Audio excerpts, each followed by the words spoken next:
जे हिंदुत्ववादी संघटनेला जाणीवपूर्वक टार्गेट करून जे अडकवण्याचा प्रयत्न करतात त्यांच्यावर देखील कारवाई ही झाली पाहिजे. महानगरपालिकेच्या कामगार युनियनने बंद पुकारला तर कामगार प्रतिनिधी हे बोलत होते. त्या बोलताना त्यांनी सांगितलंय की हे असा प्रकार अनेक वेळेला घडलाय. नाही महानगरपालिकेपासून काय म्हणजे हाकेच्या अंतरावर आहे तो परिसर. म्हणजे महापालिका इकडनं मध्ये हायवे समोरचा तो परिसर.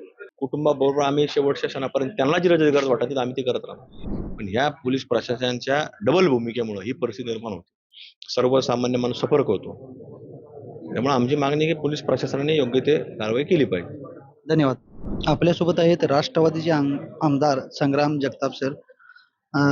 डोक्याला टिळा लावणे ही सुद्धा हत्येचं कारण होऊ शकतं असा धक्कादायक प्रकार अहिल्यानगरमध्ये घडलाय आणि त्या अन्यायाविरुद्ध आवाज उठवण्यासाठी एक लोकप्रतिनिधी म्हणून त्यांनी जी आक्रमक भूमिका घेतलेली आहे त्याबद्दल जाणून घेऊया. धीरज परदेशी याची डोक्याला भगवा टिळा लावला म्हणजे हत्या झाली. त्यानंतर आपण या न्यायासाठी रस्त्यावर उतरला, मोठा आक्रमक लढा सुरू केलाय, काय सांग?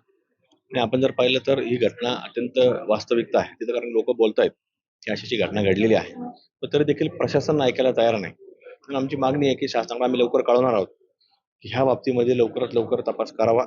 मुख्य आरोपी अजूनही अटक नाहीत. पोलीस घटना घडण्याच्या अगोदरचा तपास, घटना घडल्यानंतरचा तपास हाडायवड करतायत आणि डायव्हर्ट करून कुठेतरी सगळं आज कुठेतरी मॅनिप्युलेट करायचा प्रयत्न सुरू आहे. त्यामुळे त्या अधिकाऱ्यांवरती जे हिंदुत्ववादी संघटनेला जाणीवपूर्वक टार्गेट करून जे अडकवण्याचा प्रयत्न करतात त्यांच्यावर देखील कारवाई ही झाली पाहिजे. प्रशासनानं भूमिका बदलली असं तुमचं म्हणणं आहे की पोलिसांनी, म्हणजे हे काय कारण असेल की अचानक भूमिका बदलली, अंत्यविधी नंतर भूमिका बदलली असं असं कुठेतरी वाटत असेल की मॉब आता पांगला, मग पांगल्यानंतर आपण पाहू, असं थोडी भूमिका असू शकते. पण याचं वैयक्तिक काय कारण असेल किंवा ज्या भागात परदेशी गेले होते त्या भागात या घटना यापूर्वी पण तशा घडलेल्या आहेत? आता हे ज्या वेळेला ही घटना घडली शुक्रवारच्या दिवशी परदेशीने जसं ऍडमिट केलं हॉस्पिटलला, तर त्याच्यानंतर जे महानगरपालिकेच्या कामगार युनियनने बंद पुकारला तर कामगार प्रतिनिधी हे बोलत होते. त्या बोलताना त्यांनी सांगितलंय की हे असा प्रकार अनेक वेळेला घडलाय. फक्त मारहाण झालेली आहे, पण मृत्यू नाही झाला कोणाचा, पण मारहाण बऱ्याच वेळा झालेली असं त्यांनी सांगितलं. म्हणजे भाषणात सांगितले, मला एकट्याला नाही सांगितलं. एखाद्या घटनेचा काही उल्लेख तुम्ही करू शकाल? नाही आता मुकुंदनगरमध्ये नाही, पण जिथं दुसरा एरिया आहे माळेवाड्याचा पंचपीर चावडी पण एरिया, तिथं सुद्धा अशी एक कर्मचाऱ्याला तिथं पोलला बांधून मारहाण केली. त्याची एफआयआर दाखल आहे पोलीस स्टेशनला, कोतवाली पोलीस स्टेशनला एफआयआर दाखल आहे. या घटनेमागील जे मुख्य आरोपी आहेत किंवा जे सूत्रधार आहेत त्यांना अजून पण त्यांच्यावर कारवाई झाली नाही असं म्हणणं आहे तुमचं? अजिबात कारवाई झाली नाही. पोलीस त्यांना फेवर करतात आणि निश्चित त्याच्यामध्ये काहीतरी वेगळा आम्हाला संशय अजून येतोय. जर त्या व्यक्तीनं आपला धर्मानुसार जे आचरण आहे ते सोडलं नसतं तर ही हत्या झाली नसती.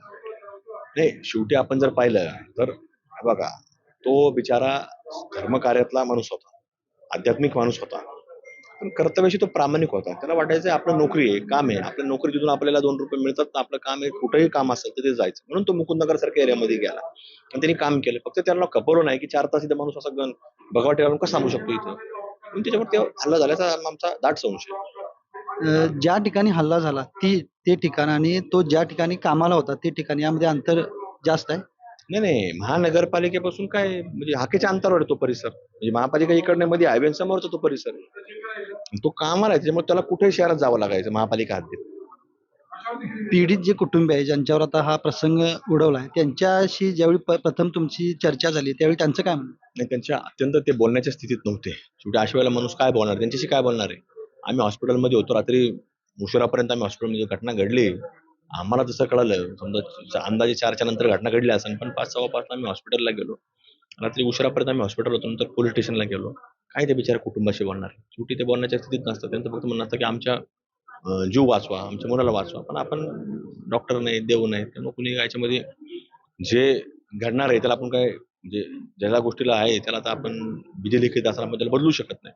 पण अशी अत्यंत वेदनादायक भावना तिथं होत्या, त्या लोकांच्या होत्या. एवढा मोठा जनसमुदाय तिथं होता आणि सगळ्यांच्या भावना अत्यंत वेदनाच्या होत्या. आज त्या मुलीचं जर वय पाहिलं तर अत्यंत कमी वयाची असणारी ती मुलगी आहे. तिच्या कपाळाचं कुंकू गेला, तिच्यावरती काय बचत असेल हे तिलाच माहिती.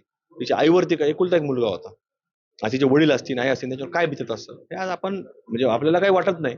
पण विचार जर केला, एखाद्या कुटुंबात एक व्यक्ती असेल तो गेला तर ज्या कुटुंबावर बिततं त्याच कुटुंब त्यामधल्या भावना सांगू शकते. मुख्यमंत्री देवेंद्रजी फडणवीस यांच्याशी या विषयाबद्दल आपण चर्चा झालेली आहे का आपली, दूरध्वनी असून किंवा? चर्चा आमची झाली, घटना घडल्यानंतर चर्चा झाली. त्यांनी आम्हाला आश्वासन दिलं आम्ही सगळी कारवाई करू, पण नंतर पोलीस भूमिका बदलतायत, त्यामुळे कुठेतरी त्यांच्यावरती कारवाई झाली पाहिजे अशी आम्ही मागणी करणार आहे. आता प्रमुख मागणी काय आहे तुमची? प्रमुख मागणी अशी आहे की त्या कुटुंबातल्या आमची ती भगिनी जी आहे तिला कुठंतरी शासनाने सन्मानजनक नोकरी दिली पाहिजे. त्याच प्रकारे कुठंतरी हा खटला फास्ट ट्रॅकवर झाला पाहिजे. ते तर साहेबांनी सांगितलं आम्ही करणार आहे. मुख्यमंत्री साहेबांनी एक सरकारी वकील चांगला दिला पाहिजे तेही सांगितलं. पण जे काही त्यांच्या अनधिकृत घर आहेत, सरकारी जागेवर त्यांची घरं बांधलेत त्या आरोपींच्या, तर ते पाडण्याकरता जी काही सरकारने नोटीस लावली त्यावर त्यांनी उच्च न्यायालयामध्ये स्थगिती घेतलेली आहे. ती सरकारने लवकर लवकर स्थगिती उठून त्या घरावर कारवाई करायची अशी मागणी आहे. ह्या अशा गोष्टीमध्ये न्यायालयीन लढा असेल किंवा जी भूमिका असते ती सातत्याने दीर्घकाळ मांडावी लागते. मग अशा वेळी पीडित कुटुंबावर दबाव येणं किंवा अशा घटना भविष्यात घडू शकतात. मागील प्रकरणात सुद्धा अशा घटना घडलेल्या आहेत. मग अशा वेळी आपण काय भूमिका आहे आता तुमची? नाही, आमची जी भूमिका आहे, आमची ती कुटुंबाबरोबर आम्ही शेवटच्या क्षणापर्यंत त्यांना जी गरज वाटत आम्ही ती करत राहणार. इतर आमदार तुमच्यासोबत या लढ्यात कोण कोण आहेत आणि त्यांच्याशी आपण नाही, सगळे. एकत्रित लढा आहे. नाही सगळ्यांचं आहे. सगळे आमदारापेक्षा आहे ना, मी जरी नसलो तरी याच्यामध्ये हजारो लोक याच्यामध्ये आहेत.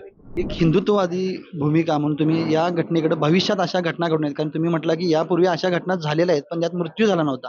पण यावर कायमस्वरूपी तोडगा निघावा यासाठी आपण अशीच भूमिका कायम घेणार नाही, आहात. नाही, भूमिका तर आम्ही घेतच राहणार. पण याच्यामध्ये पोलीस प्रशासनाने एकाला जर धडा शिकवला तर परत कोणा धाडस होणार नाही. पण ह्या पोलीस प्रशासनाच्या डबल भूमिकेमुळे ही परिस्थिती निर्माण होते. सर्वसामान्य माणूस सफर करतो. त्यामुळे आमची मागणी आहे की पोलीस प्रशासनाने योग्य ते कारवाई केली पाहिजे. धन्यवाद. आमची मागणी हीच आहे की पोलीस प्रशासनानं योग्य ती कारवाई करावी आणि या घटनेमध्ये एकाला नीट धडा मिळाला की पुढे या अशा घटना घडणार नाहीत आणि त्यामुळं पीडित कुटुंब जे आहे ज्यांच्यावर हा प्रसंग ओढवला आहे त्यांना कुठेतरी न्याय मिळावा यासाठी आमची आक्रमक भूमिका कायम राहील. कॅमेरामन जयेश पाटीलसह मी अभिनंदन परुळेकर, महा MTV मुंबई.